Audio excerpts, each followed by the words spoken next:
Test 6. You will hear a number of different recordings, and you will have to answer questions on what you hear.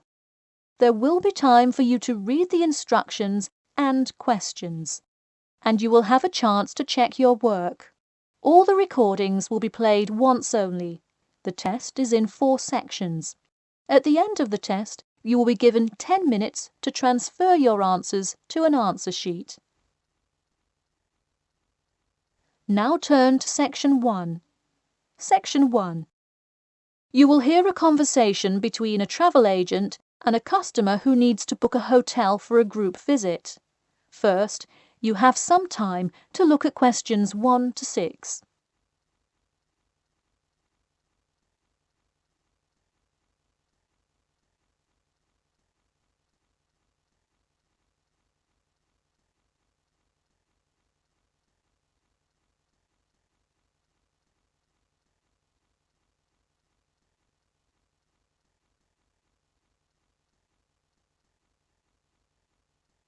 You will see that there is an example which has been done for you. On this occasion only, the conversation relating to this will be played first. Hello, Elite Travel. This is Emily speaking. How may I assist you today? Hi, I have a group visit to plan, and I wonder whether you could help me decide on which hotel to book. I've narrowed it down to either the Winchester, the Royal Hotel, or the Star Hotel. I'm wondering if you have a recommendation. I would be happy to help. Those 3 are excellent choices. If everyone is booking hotel rooms independently, an easy way to do it is online booking. The Star Hotel offers online bookings at no additional charge. It sounds fine. The woman says that the Star Hotel offers online bookings at no additional charge. So, choice B has been written in the space. Now we shall begin. You should answer the questions as you listen, because you will not hear the recording a second time. Listen carefully and answer questions 1 to 6. Hello, Elite Travel. This is Emily speaking. How may I assist you today? Hi, I have a group visit to plan, and I wonder whether you could help me decide on which hotel to book. I've narrowed it down to either the Winchester, the Royal Hotel, or the Star Hotel. I'm wondering if you have a recommendation. I would be happy to help. Those 3 are excellent choices. If everyone is booking hotel rooms independently, an easy way to do it is online booking. The Star Hotel offers online bookings at no additional charge. It sounds fine. Yeah, and you can even book the gorgeous sea view rooms if you act quickly. I'll consider that. It would be great since we're mostly first-time visitors to the area to get a nice view of the water. Now, are there handicap-accessible rooms? Yes, all 3 options have access for the physically disabled. Great. I should also mention that we'll be on a tight schedule, so we won't have much time to go out for meals. Which of these hotels serve food? There is a limited continental breakfast menu at the Star and at the Winchester. For a full restaurant and room service, the Royal Hotel is your best bet. Oh, wonderful. Could you tell me more about the restaurant? Absolutely. In the morning, there is a gourmet buffet or a la carte item, and after 11 a.m., lunch is served in the dining room. Dinners are in a nice, low-key but high-quality setting in the hotel's private dining room, and Fridays feature the house jazz band. How lovely. Is there a group discount? No, sorry, not at the Royal Hotel. Let me check on the others, though. Could I place you on hold for just a second? Sure, thanks. It looks like there is one at the Winchester. 15% off when you book 8 or more rooms. Really? Sold. We'll book at the Winchester. Wait, is it suitable for children, though? We'll have a few little ones in our group, and it would be great to have a way to keep them occupied. Yes, in fact it has a play place that kids just love, with slides and swings and everything. Definitely a good hotel to bring the kids. Okay, great. Before you hear the rest of the conversation, you have some time to look at questions 7 to 10.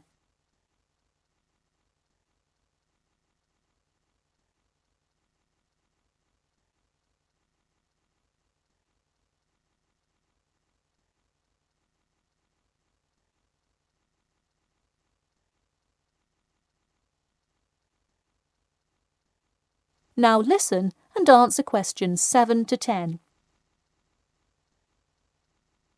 So now I know where we'll be staying. What next? Should I go ahead and book transportation and assign rooms and everything? Well, for now, there are only a few things for you to take care of. We will hold a block of rooms for you as soon as you send a deposit. I recommend booking as soon as possible, so you probably want to send the invitations as soon as you know how many rooms to hold. Oh, right. Okay. I'll send the invitations and put down the deposit. Is there anything else I should take care of? Great. And don't worry about this now, but sometime before you arrive, do let us know if you'll be requiring our transport service to and from the airport. I'll make sure to let you know. Does that incur a service charge, or perhaps a tip, or some presents to show our gratitude for the personal car service? Oh, don't worry about it. It is a free service, so if you would like to tip, you are welcome to do so. But hotel drivers do not accept gifts. Thanks for your help. My pleasure. Enjoy your stay at the Winchester. That is the end of section 1. You now have half a minute to check your answers.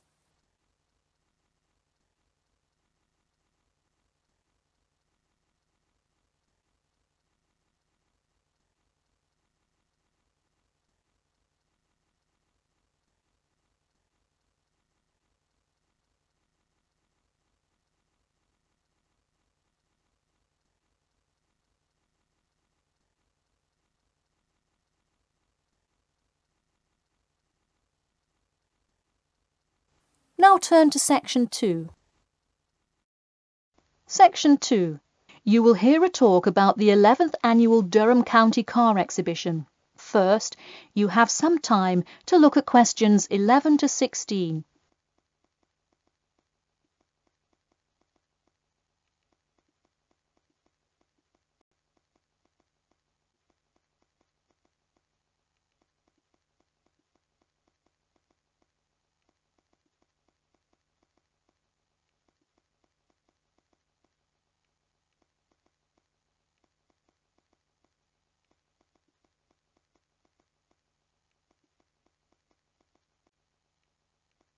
Now, listen carefully and answer questions 11 to 16.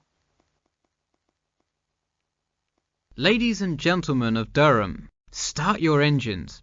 Skip Gordon here, inviting you to the 11th Annual Durham County Car Exhibition.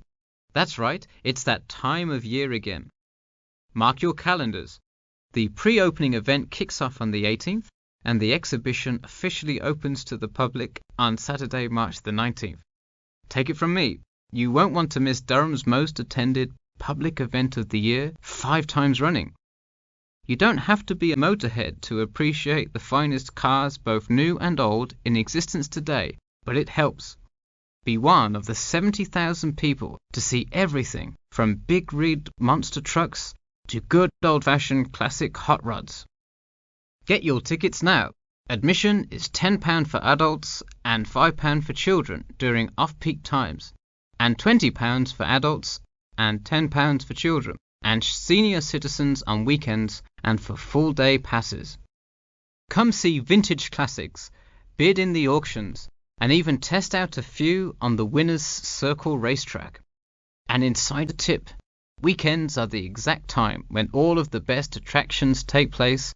But to avoid Saturday crowds, join us this Sunday. You'll see me, Skip Gordon, and all your friends from WKXP there this Sunday at our very own booth, so stop by and say hi, and you might just win a prize of your own. A new attraction this year will be the addition of a new car category, electricity, namely the electric car class. See displays from Toyota, Honda, and you guessed it, Tesla. Watch as the first generation of fully electric cars compete on style, ride, and watch the main entertainment, as there's going to be a fabulous show of racing car to see who takes home fastest battery-powered car. While not typically known for their speed, this new class is guaranteed to surprise you. Before you hear the rest of the talk, you have some time to look at questions 17 to 20.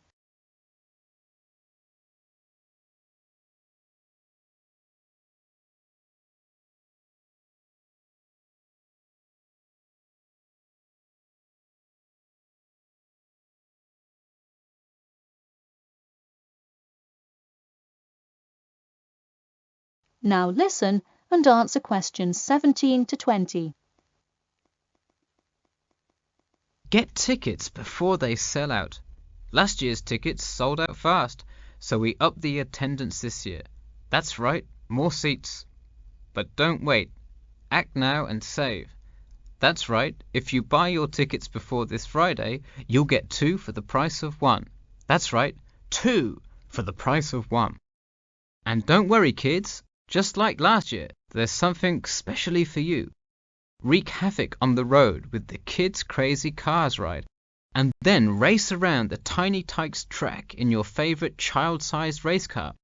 Meanwhile, Mom and Dad can take a spin in a ride a bit more than their size. We're rolling out a massive dirt track so you can get behind the wheel and test drive something a little more adventurous. Put the pedal to the metal in a 4x4 SUV as you go over bumps and navigate through twists and turns. You'll want to buckle up. You heard it here. Act now to get in on the fun at the Durham County Car Show before it's too late. Come for prizes, good prices, and good old-fashioned family fun. We had a lucky draw for a new car last year, but this year our main event is the Monster Truck Rally, where one lucky fan will win a chance to experience the thrill from behind the wheel, well, next to the wheel, as they ride with legendary driver Smash Tate. Feel the speed firsthand and talk to a living legend in a true, once-in-a-lifetime opportunity. For tickets, go online to www.durhamcountycars.com or call 1-888-CAR-SHOW now. We'll see you there, and always remember to buckle up. That is the end of section 2. You now have half a minute to check your answers.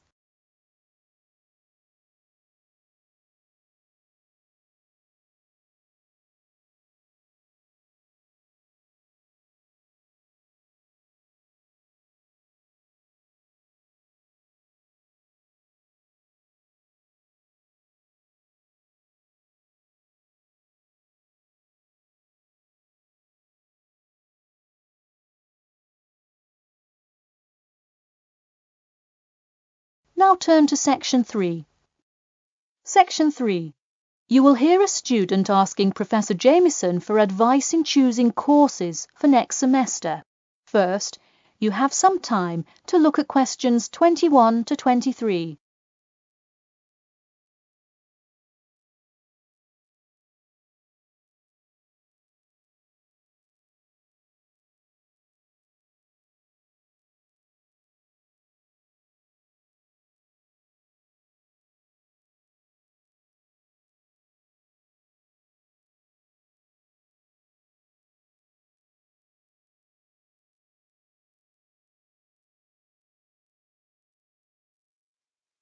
Now, listen carefully and answer questions 21 to 23. Hi, Professor Jameson. I was hoping we could talk this week about choosing courses for next semester. That sounds great. Any idea yet, or what you'd like to take? Well, I was hoping you could kind of tell me. There are so many to choose from. I don't even know where to start. Sure. Well, first things first. Do you know what you will major in? It's important to take courses that are relevant to your career path. Well, I think I want to major in biology. I want to go to medical school, so it seems like it would make sense. I agree. If you like biology, it's definitely a good idea to focus on that since so many of the requirements overlap. Okay, so I should take a few biology classes then? Yes, let's start there. You should pick 1 or 2 biology classes. Not just any biology classes, though. If possible, read online or talk to senior fellows and find out about the structure of the courses. You don't want to end up signing up for 2 classes that require labs in the same semester. You'll spend so much time in the biology department that you won't see the light of day. All right, good idea. I heard labs can be as long as 4 hours. That's true.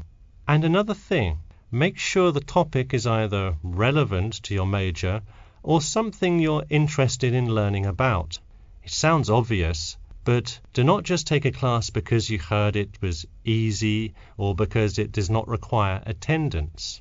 Of course not, though it would be really nice to have at least one class that's a little bit less rigorous than the ones I'm taking this semester. I barely sleep as it is with all this studying. That may have more to do with your study habits, though I don't disagree that your schedule is really difficult this semester. Before you hear the rest of the talk, you have some time to look at questions 24 to 30.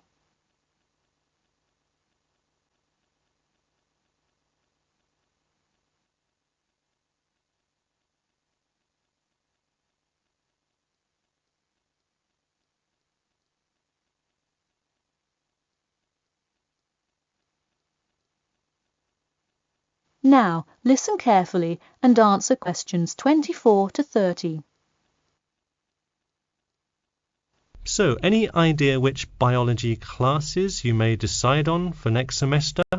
Well, I was thinking of taking human physiology. It sounds relevant and interesting. I think it is an interesting class, but I would recommend against it. You're already in human anatomy, which also covers physiology, so it would be repetitive and probably not the best use of your time. If I already know some of the stuff, I could take it to boost my GPA a little bit. You could maybe do that, except the professor that teaches it is famous for giving out the fewest A's of any professor. Oh wow, never mind. Now, changing subjects. Have you decided yet on your research topic? Well, I actually decided I don't want to do a research paper. I'm going to do a dissertation instead. I think I will much more enjoy coming up with a thesis and finding all the details to support it. I see. Didn't you already do some of the research, though? What happened to that? Well, I started doing research, then the more data I collected, the more complicated things got. I realized I would have to take a lot more steps to randomize the sample, and then I realized I would need to control for more factors. I see. What kind of data collection did you do? I interviewed employees at the water treatment facility after Professor Dickinson recommended it. I understand. Well, the research paper could be much more outside work, but it may be worth it if that is what you're interested in. No, I am a lot happier just doing the dissertation. That's fine with me. Just remember, you need to finish your first draft and send it in soon. It's already the middle of February. Oh wow, it is, isn't it? I just have to finish it by the end of March, right? Yep, but don't forget, the date will really sneak up on you. Okay, I'll make sure to set reminders in my calendar. And who do I talk to about registering my dissertation? You should go to the department office and then talk to the secretary. I thought I needed to talk to the department head. Not for registering. If you need help developing your dissertation, that's when you should go to the department head. Ah, I see. And who would I see about getting access to the database of past research on my topic? That you can find in the computer lab, specifically in the office. You'll have to ask a lab technician to give you access. Okay, well, I'll go ahead and get started on that then. Thanks. That is the end of section 3. You now have half a minute to check your answers.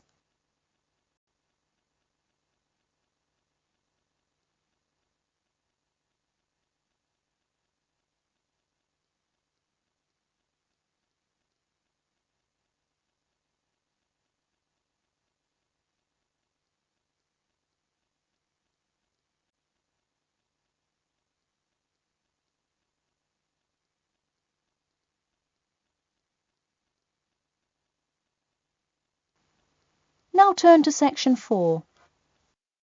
Section 4.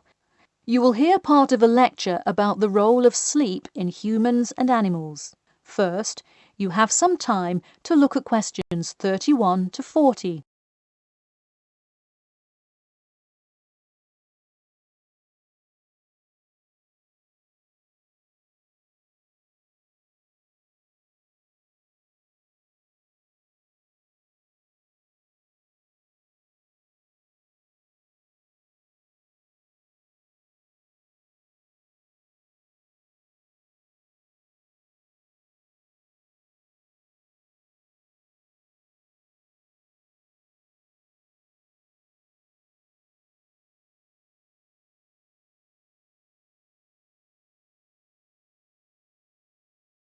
Now, listen carefully and answer questions 31 to 40. Good morning, everyone. In today's lecture, I'm going to talk about the role of sleep in humans and animals. Of all the biological processes in the animal kingdom, sleep is perhaps the most important. A human can survive for almost 2 weeks without eating, but did you know that 1 week without sleep can be fatal? It's even worse for animals, especially for those who must avoid predators. Without sleep, an animal is much less capable of avoiding an attack. This is the case for all animals, whether they are reptiles, mammals, or fish. Let us look now at how different animals sleep, reasons for their ways of rest, and the potential problems they might encounter. In marine life, sleep must be balanced with breathing. For example, the dolphin must float to the surface as it sleeps in order to breathe. Like other large sea mammals, they keep one eye open and one half of the brain awake at all times to maintain some amount of consciousness required to breathe and to watch out for possible threats. They sleep with only one brain hemisphere in slow wave sleep. Birds also have unusual sleeping patterns, mostly due to being constantly on edge in the presence of numerous predators. They usually sleep quite lightly.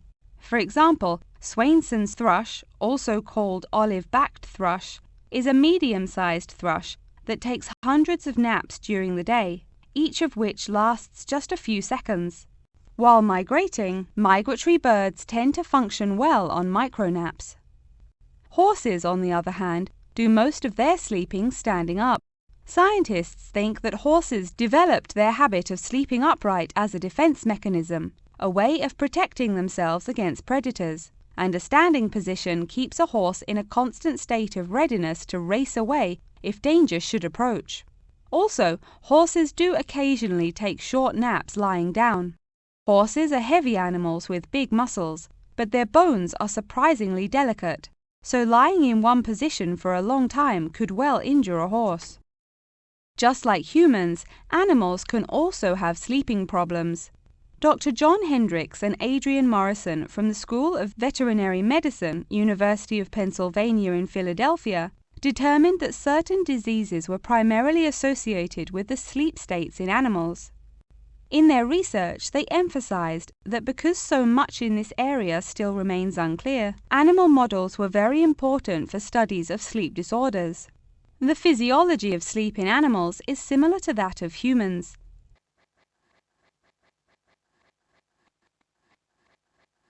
But why do we humans sleep?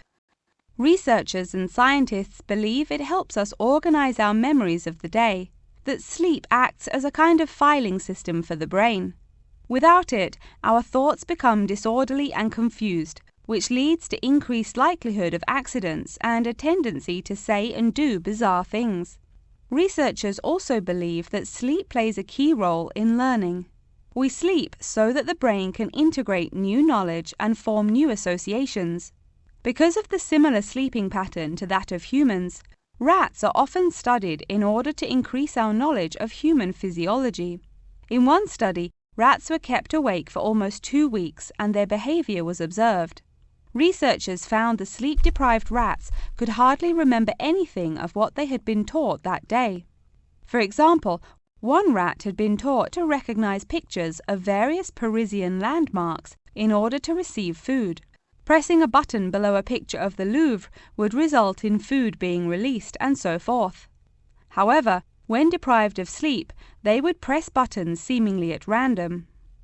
In addition to rats, the fruit fly, a small insect that feeds and breeds on spoiled fruit, also has been used as a model organism, and thousands of scientists around the world work on it. But why was the fruit fly chosen to be studied? It was for practical reasons. The most important one is that the relationship between fly and human genes is so close that the sequences of newly discovered human genes, including genes that show a susceptibility, can often be matched against their fly counterparts. This provides an indication of the function of the human gene and could help in the development of effective drugs to help people with sleeping disorders. Therefore, many scientists today choose to study the genetic structure of the fruit fly, which could make a particularly important contribution to the understanding of developmental processes in humans. In conclusion, sleep is a necessary part of life, not just for humans, but for the entire animal kingdom. Now, I'd be happy to answer any questions you may have. That is the end of section 4. You now have half a minute to check your answers.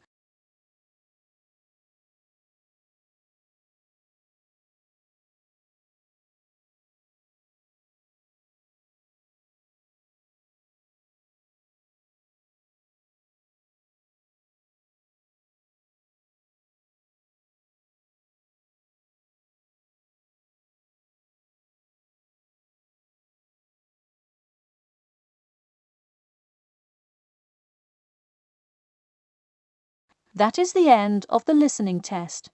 In the Ielts test, you will now have 10 minutes to transfer your answers to an answer sheet.